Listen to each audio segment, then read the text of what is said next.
আসসালামু আলাইকুম সুপ্রিয় শিক্ষার্থী বন্ধুরা, শিকদার স্কুলের পক্ষ থেকে সকলকে জানাই আন্তরিক শুভেচ্ছা ও মোবারকবাদ। আশা করি সবাই ভালো আছো এবং মনোযোগ দিয়ে পড়াশোনা চালিয়ে যাচ্ছ। প্রিয় শিক্ষার্থী, জ্যামিতি অষ্টম অধ্যায়ের ধারাবাহিক পর্বের আজকে আমি ৯ নং সমস্যা নিয়ে উপস্থিত হয়েছি। আজকে আমরা ৯ নং সমস্যাটির সমাধান করব। চলো সমস্যাটি নিয়ে আলোচনা করা যাক। প্রিয় শিক্ষার্থী, আমি বোর্ডে প্রশ্নটি লিখে রেখেছি।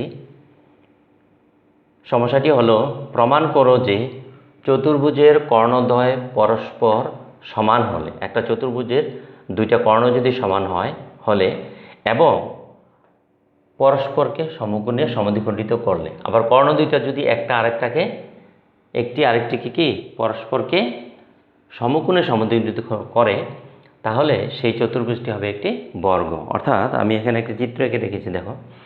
এই যে এ বি সি ডি যদি একটা চতুর্ভুজ হয় এবং এর এসি ও বিডি কর্ণ দুইটা যদি সমান হয় এবং এসি ও বিডি কর্ণ দুইটি যদি পরস্পরকে সমকোণে সমদ্বিখণ্ডিত করে, তাহলে এ বি সি ডি একটি কি হবে, বর্গ হবে।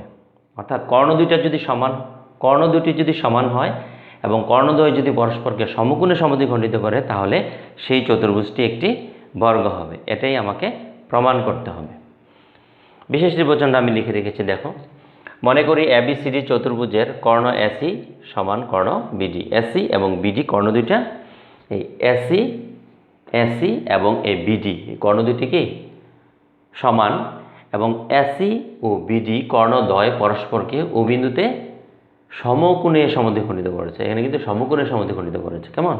প্রমাণ করতে হবে যে এ বি সি ডি একটি বর্গ।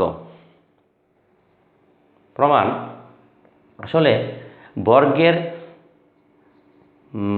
মেইন ক্যারেক্টারিস্টিক্স, প্রধান বৈশিষ্ট্যই হচ্ছে বর্গের চারটি বাহু সমান হবে। এখন কথা হচ্ছে, শুধু চারটি বাহু সমান হলেই যে বর্গ হবে তা কিন্তু নয়। চারটি বাহু সমান কিন্তু রম্বসেরও হয়।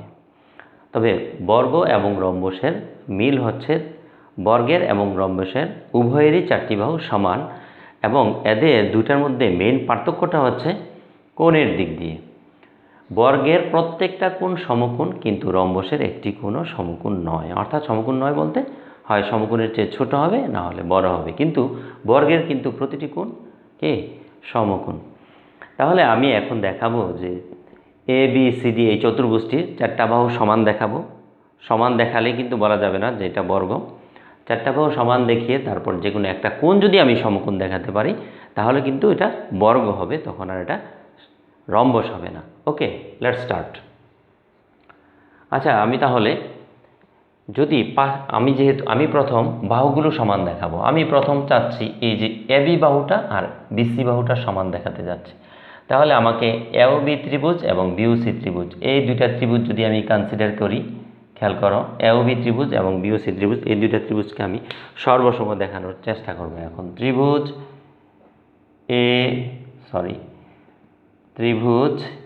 এ ও বি এবং ত্রিভুজ বি ও সি এ, এই দুইটার ভিতর কি কি পাই, দেখো কি কি পাই আমি। এ ও সমান সিও, এটা কিন্তু আমার প্রশ্নে বলা আছে। প্রশ্নে কি বলছে যে কর্ণদ্বয় সমান বলেছে, এসি এবং বিডি কর্ণদ্বয় সমান বলছে, এবং আবার কর্ণদ্বয় একে অপরকে কি সমদ্বিখণ্ডিত করে সেটা বলছে। তার মানে তাহলে এসি কর্ণটাকে বিডি কর্ণটি ও বিন্দুতে সমদ্বিখণ্ডিত করেছে। অর্থাৎ এই যে এও আর সিও দুইটা সমান ভাগ। আচ্ছা, তাহলে এও সমান সিও, এটাকে আমি কি বলতে পারি, দেয়া আছে। এটা দেয়া ছিল, হ্যাঁ, এটা দেয়া আছে। ওকে, তারপর দেখো বিও সমান বিও, খেয়াল করে দেখো, বিও কিন্তু দুটার মধ্যে আছে।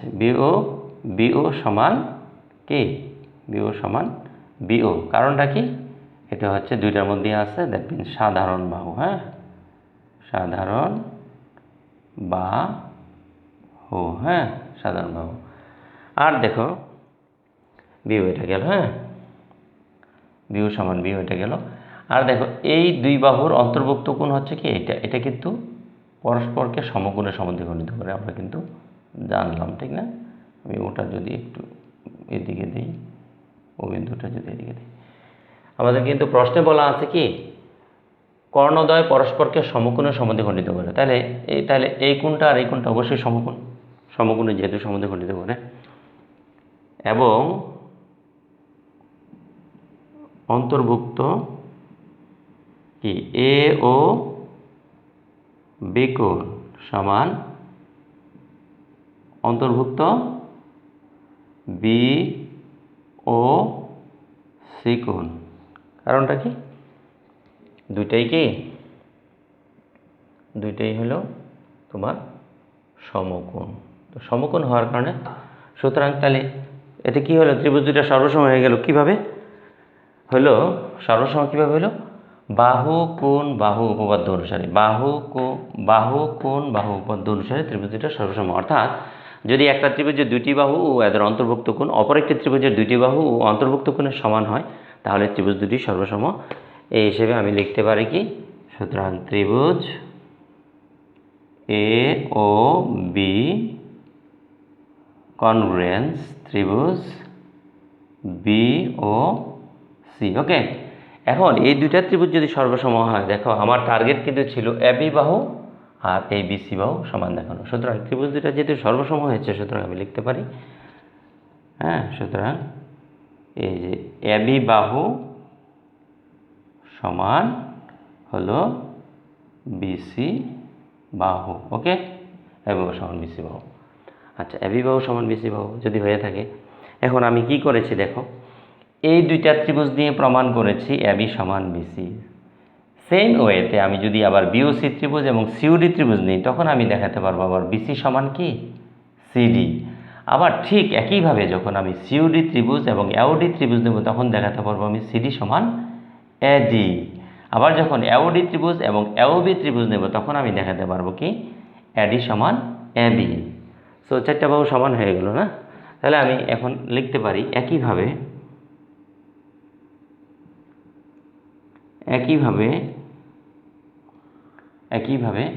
বিসি সমান হবে সিডি, তারপরে সিডি সমান হবে এডি, আবার এডি সমান হবে এবি।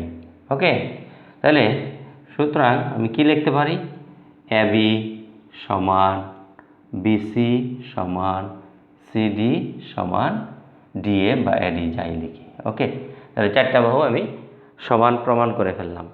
অর্থাৎ দেখো এই যে এ বি সি ডি এই চতুর্ভুজের চারটা বাহু সমান হয়ে গেল।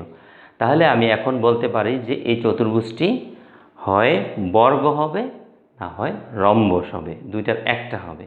বাট আমি কিন্তু এখন বলতে পারি না যে এটা বর্গ তখনই বলতে পারবো যখন এই চতুর্ভুজ চারটা বাহু সমান দেখিয়ে ফেলেছি। এখন যদি প্রমাণ করতে পারি যে কোনো একটা কোণ সমকোণ, তাহলেই কিন্তু আমি ডিসাইড করতে পারবো, সিদ্ধান্ত নিতে পারবো যে এটা একটা বর্গ। তো চলো আমরা দেখি একটা কোণ সমকোণ প্রমাণ করতে পারি কিনা।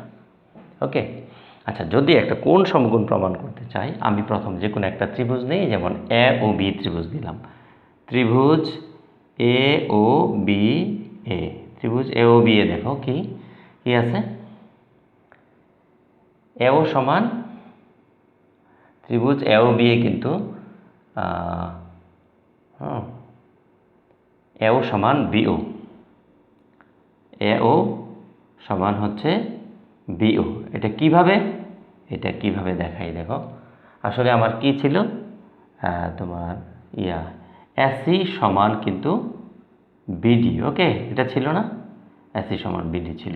তো এখন এসিকে যদি হাফ করি, যদি লিখি হাফ এসি, ওই পাশে হবে হাফ বিডি। ক্লিয়ার? তাহলে এটাকে যদি একটু এক্সটেনশন করি আমি এদিকে, হাফ এসি মিনস আমি যদি লিখি এও, হাফ এসি কিন্তু এও লেখাই যায়, হাফ বিডিকে আমি লিখতে পারি বিউ। ওকে, এভাবে লেখা যায় না? ওকে, এভাবে লেখা যায়, এও সমান বিও, আর এও সমান বিও।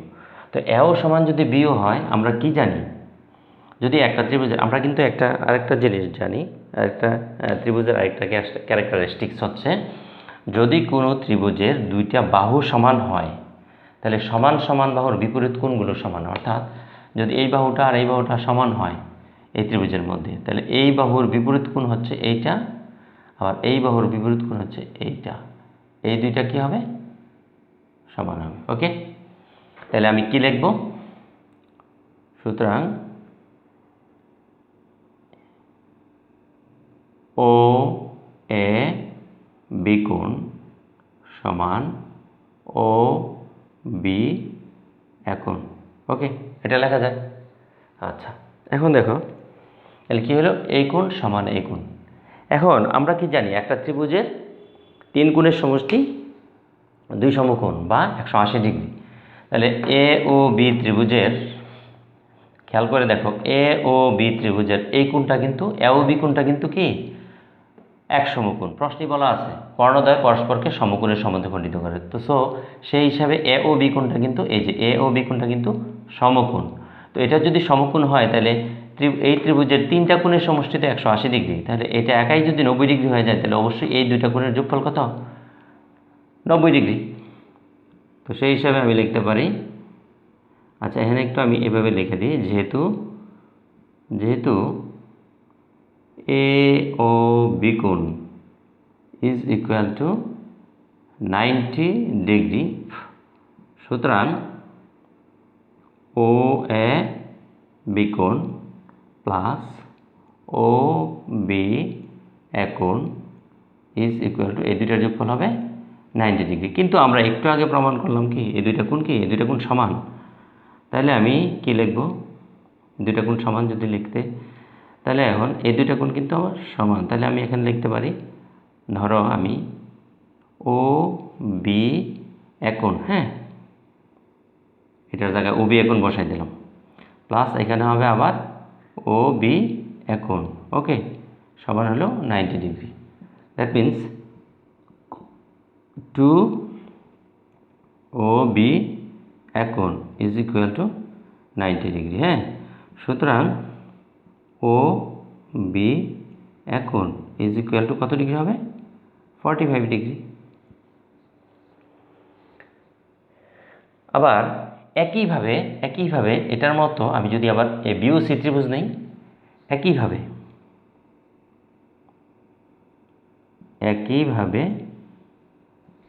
ত্রিভুজ বি ও সি হতে পাই,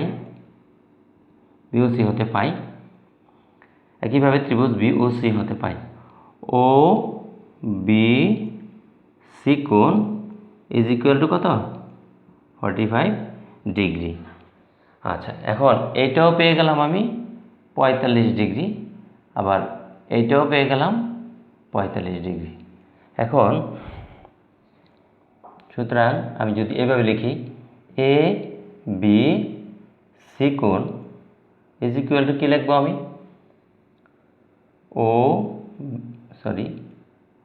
ও বি কোণ, তাই না, এটাকে ভেঙে লিখতে পারি, প্লাস ও বি সি কোণ, ও বি সি কোণ লিখতে পারি না।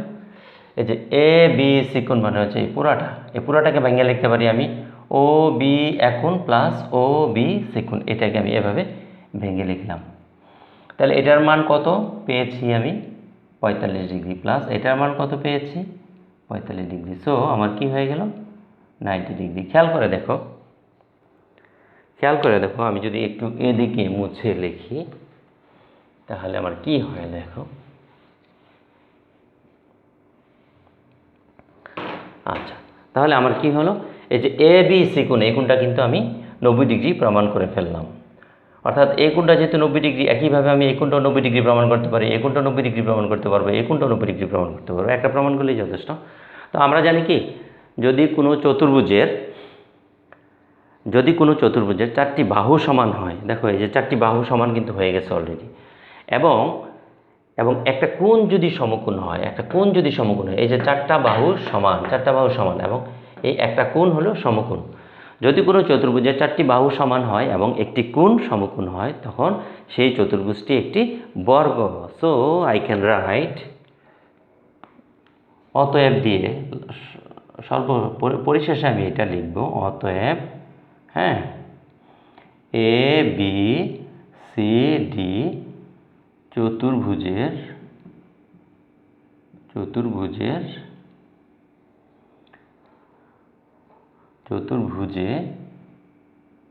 আমি যদি এটা বলি, চতুর্ভুজ এ বি সমান বিসি সমান সিডি সমান ডিএ এবং এ বি সি কোণ ইজ ইকুয়াল টু কি 90 ডিগ্রি। সুতরাং এ বি সি ডি কি হলো একটি বর্গ, কি প্রমাণিত, প্রুভড।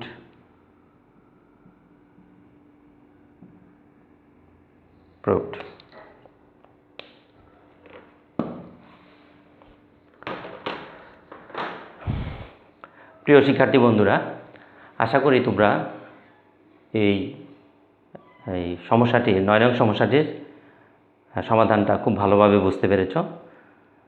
তোমরা যদি ভালোভাবে বুঝতে পেরে থাকো, অথবা যদি কারোর কোনো জায়গায় কোথাও কোনো সমস্যা থেকে থাকে, অবশ্যই আমাকে কমেন্টসে লিখবে।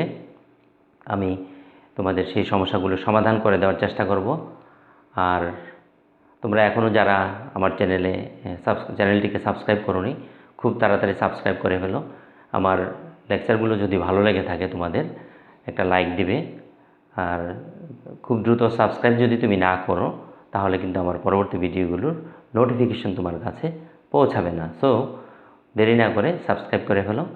আর তোমাদের যে বিষয়গুলোতে, অর্থাৎ জ্যামিতির যে কোনো বিষয়ে যদি কোনো সমস্যা থাকে, তোমরা কমেন্টসে আমাকে লিখবে। তাহলে আমি সেইটাকে প্রায়োরিটি ভিত্তিক সেই সমস্যাগুলোর আগে সমাধান দেওয়ার চেষ্টা করব। তো ঠিক আছে, আজ আর নয়। সবাই ভালো থেকো, সুস্থ থেকো। আল্লাহ হাফেজ। আসসালামু আলাইকুম ওয়া রাহমাতুল্লাহ।